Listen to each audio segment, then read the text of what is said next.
은혜가 풍성하신 하나님께서 우리에게 거룩한 예식을 허락하여 주시고 우리가 믿음으로 예식에 참여할 수 있도록 은혜를 주시니 감사를 드립니다.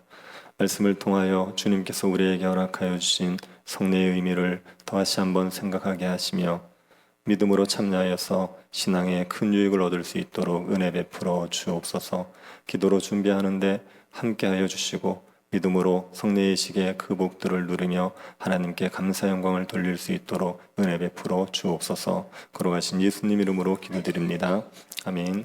누가복음 22장 14절부터 20절 말씀입니다.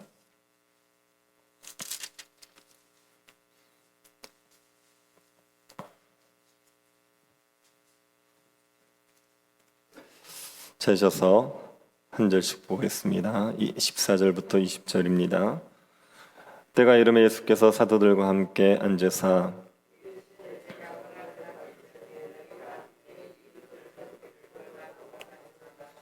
내가 너에게 이르노니 이 유월절이 하나님의 나라에서 이루기까지 다시 먹지 아니하리라 하고 하시고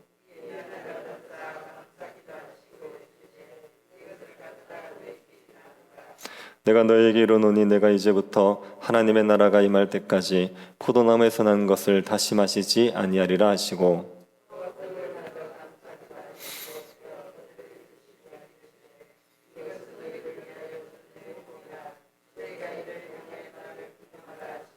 같이 보겠습니다.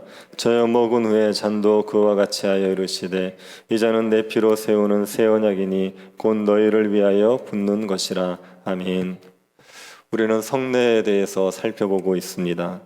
이틀 동안 성례의 의미가 무엇인지를 보았고 이틀은 세례의 의미를 살펴보았습니다. 오늘은 성찬에 대해서 살펴보도록 하겠습니다. 성찬은 주님이 제정하신 것입니다. 예수님께서 잡히시기 전날 밤에 제정하셨습니다. 주님이 성찬을 제정하신 날은 유월절 하루 전날입니다.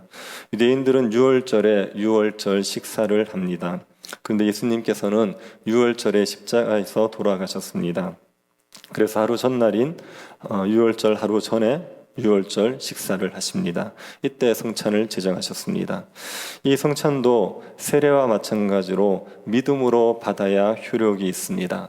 성찬의 의미가 무엇인지를 알고 그것을 믿음으로 참여해야 우리가 하나님의 은혜를 누릴 수가 있습니다.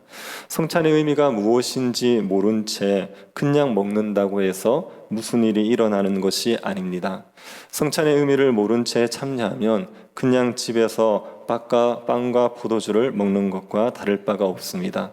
오히려 아무런 의미도 모른 채 성찬에 참여하면 성찬을 멸시하는 태도로 먹게 되어서 그것이 하나님 앞에 죄를 짓게 되는 것입니다.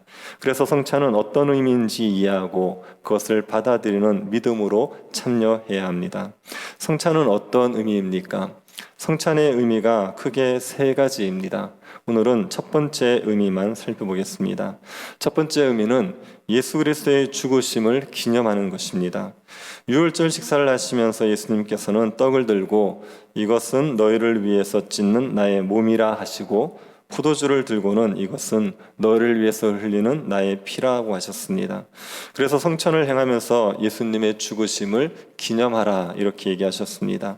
그래서 예수님의 죽으심을 기념하는 것이 성찬의 의미입니다. 예수님의 죽으심은 우리가 왜 기념해야 됩니까? 예수님께서 왜 죽으셨는지 그 이유를 알면 우리가 왜 예수님의 죽으심을 기념해야 되는지를 알 수 있습니다. 예수님께서 십자가에 죽으셨습니다. 왜 죽으셨습니까? 그것은 유월절 어린 양의 죽음으로 어떤 일이 일어났는지를 생각해 보면 예수님의 십자가 죽음의 의미도 알 수가 있습니다. 예수님께서 유월절날 십자가에서 돌아가시지 않으셨습니까? 예수님께서는 유월절 어린 양으로 죽으신 겁니다. 유월절 어린 양의 죽음은 예수님의 죽음이 어떤 죽음인지를 미리 보여주는 겁니다. 그래서 유월절 어린 양의 죽음으로 인하여서 어떤 일이 일이 일어났는지를 보면 예수님께서 왜 십자가에 죽으셨는지 알 수 있습니다. 유월절 어린 양이 죽을 때 어떤 일이 일어났습니까? 이스라엘 백성들에게 일어났던 일이 무엇입니까? 우선 유월절 어린 양의 죽음으로 인하여서 이스라엘 백성들은 죽음의 저주에서 벗어납니다. 하나님께서 이스라엘 백성들에게 유월절에 어린 양의 을 잡아서 그 피를 문에 바르라고 하는 것은 장자의 죽음 재앙을 피하도록 하기 위해서입니다. 하나님께서 유월절 양을 잡으라고 명한 그날 애굽의 장자들은 모두 죽었습니다. 그런데 이스라엘 백성들은 유월절 어린 양의 피로 인하여 장자들이 죽지 않았습니다. 유월절 어린 양의 죽음으로 이스라엘 백성들은 죽음의 재앙에서 벗어난 겁니다. 예수님께서는 우리를 위해서 십자가에서 돌아가셨죠. 그것은 우리를 죽음의 저주에서 구해주기 위해서입니다. 아담의 범죄에 의해 사람들이 모두 사망 아래 갇혔습니다. 죄로 인해서 사망이 들어왔고 죄가 있는 모든 사람들은 죽습니다. 이 죽음의 저주에서 그 누구도 벗어날 수 없습니다. 모든 사람이 죄인이기 때문에 모든 사람들은 반드시 죽습니다. 그런데 예수 그리스도께서 이 죄의 문제를 해결하심으로 우리를 죽음의 저주에서 벗어나게 하십니다. 우리를 죽음의 저주에서 건지시기 위해서 예수님이 죽으신 겁니다. 예수님의 죽음으로 우리는 더 이상 죽음의 저주를 받지 않습니다. 그렇다고 해서 신자가 죽지 않는다 이렇게 말할 수는 없습니다. 신자도 육체로는 죽지요. 근데 신자의 육체의 죽음은 죄로 인한 저주는 아닙니다. 신자에게 죽음은 성화의 마지막 관문이지 죄의 저주가 아닙니다. 영화에 이르기 위해서 마지막으로 통과하는 관문이 죽음입니다. 불신자나 신자나 겉으로 보기에는 모두 다 죽는 것 같습니다. 그런데 불신자는 죄의 저주로 죽는 것이고 신자는 영화에 이르기 위해서 죽는 겁니다. 그래서 신자의 죽음이 더 이상 고통이 아니라고 말할 수 있습니다. 육체를 벗는 과정이 괴롭기는 하지만 죽음으로 인해서 비통해하지는 않습니다. 죽음 너머에 있는 영광을 알기에 죽음을 환영할 수 있습니다. 신자는 더 이상 죽음의 고통에 시달리지 않습니다. 그리고 신자는 죽어도 다시 살지요. 신자의 죽음은 잠자는 것입니다. 부활의 몸을 입을 때까지 잠시 잠자는 겁니다. 예수 그리스도 오시면 영광의 몸을 입고 영원히 살게 됩니다. 그러니 신자에게 죽음의 저주가 사라졌다고 우리는 말할 수 있습니다. 우리가 성찬을 하면서 예수 그리스도가 우리를 이 죽음의 저주에서 건져주셨다, 이것을 되새기는 겁니다. 죽음의 저주가 죄의 형벌입니다. 그래서 죽음의 저주에서 우리를 건지셨다, 죄의 형벌에서 건지셨다, 이렇게 얘기할 수 있죠. 예수 그리스도는 우리를 죽음의 저주, 죄의 형벌에서 건져내시기 위해서 십자가에서 죽으셨습니다. 그리고 또 예수 그리스도는 우리를 죄의 세력에서도 구해내시기 위해서 죽으셨습니다. 유월절 어린 양의 죽음으로 이스라엘 백성들은 바로의 종노릇에서 벗어나게 됩니다. 유월절 이스라엘 백성들이 해방을 하게 되지요.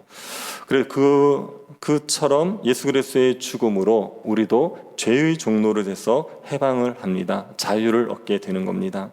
예수님을 믿음으로 우리에게 모든 죄의 형벌이 사라졌지요. 그리스도 예수 안에 있는 자에게는 결코 정죄함이 없습니다.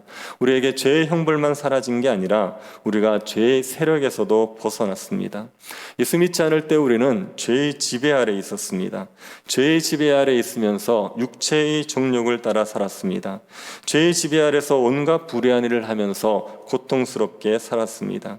그런데 예수님의 십자가 죽음으로 인해 우리가 죄의 지배에서 벗어날 수 있게 되었습니다. 우리는 죄에 대해서는 죽고 하나님에 대해서는 산 자가 되었습니다. 죄의 종으로 살지 않고 하나님의 종으로 살 수 있게 되었습니다. 자기 욕심을 위해 살던 사람들이 하나님의 영광을 위해서 살게 됩니다. 진정한 자유를 누리게 되는 것입니다. 예수님을 믿는 사람들은 절대로 죄를 안 짓는다, 그런 의미가 아니지요. 예수 믿는 사람들도 죄를 지을 수 있습니다. 그런데 예수 믿는 사람들은 죄에 거하지는 않습니다. 연약해서 죄에 넘어지기도 하고 계속 실수로 죄에 빠지기도 하지만 그러나 계속해서 죄 가운데 살지는 않는다는 겁니다. 죄의 지배에서 벗어났다는 측면에서 죄를 짓지 않는 존재가 되었다고 말하는 겁니다.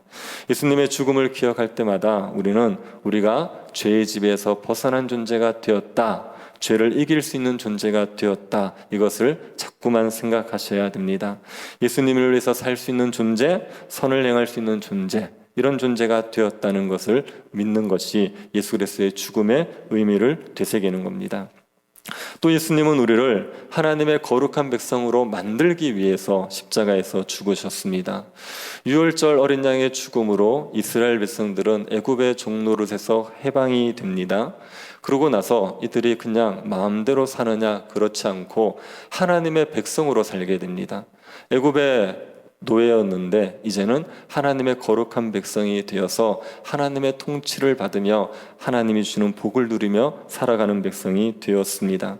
우리가 예수 그리스도를 믿을 때 우리의 모든 죄가 사라지지요. 그와 동시에 우리는 의로워집니다. 예수 그리스도의 의가 우리에게 선물로 주어져서 우리는 의로운 백성으로 인정을 받고 하나님의 거룩한 백성이 되는 겁니다. 하나님의 거룩한 백성이 된다는 이야기는 하나님 나라 복을 다 받는 존재가 된다는 겁니다. 하나님 나라의 신령한 복들을 마음껏 누릴 수 있는 존재가 된다, 이렇게 얘기하는 거죠. 예수 그리스도를 믿음으로 우리는 하나님 나라 백성이 되어서 하나님의 통치 아래서 복을 넘치도록 누리면서 살아갈 수 있게 됩니다. 우리가 하나님 나라 백성이 되는 것은 우리의 어떤 노력으로 되는 것 아니고 우리의 수고로서 만들어내는 결과도 결코 아닙니다. 우리가 예수 그리스도께서 나를 위해서 십자가에 죽으셨다는 것을 믿는 그 순간에 우리는 하나님 나라 백성이 되는 겁니다. 예수 믿고 나서 오래 좀 시간이 지나야 되는 것도 아니고 예수 믿고 나서 우리가 좀 선행을 해야지 되는 것도 아니고 믿는 순간에 우리는 하나님 나라 백성이 되는 겁니다. 하나님 나라의 모든 복을 다 받는 존재가 됩니다. 예수님은 우리를 하나님 나라 백성 되게 하기 위해서 십자가에서 죽으셨습니다. 우리가 이 세 가지를 기억하는 게 예수 그리스도의 죽으심의 의미를 이해하는 겁니다.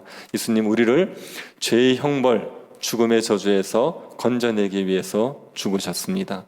예수 그리스도는 우리를 죄의 세력에서 건져내기 위해서 죽으셨습니다. 예수님은 우리를 하나님의 거룩한 백성 만들기 위해서 죽으셨습니다.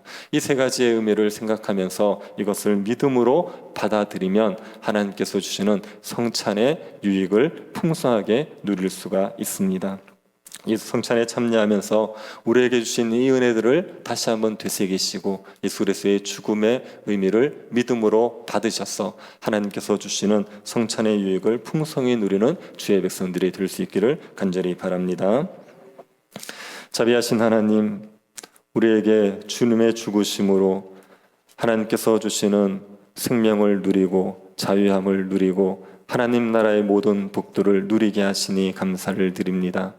주님의 죽으심을 생각하면서 우리가 성찬에 믿음으로 참여하게 하여 주셔서 우리에게 이미 주어진 이 복들을 마음껏 누릴 수 있도록 은혜 베풀어 주옵소서. 걸어가신 예수님 이름으로 기도드립니다. 아멘. 하늘에 계신 우리 아버지여, 이름이 거룩히 여김을 받으시오며 나라의 임하옵시며 뜻이 하늘에서 이룬 것 같이 땅에서도 이루어지이다.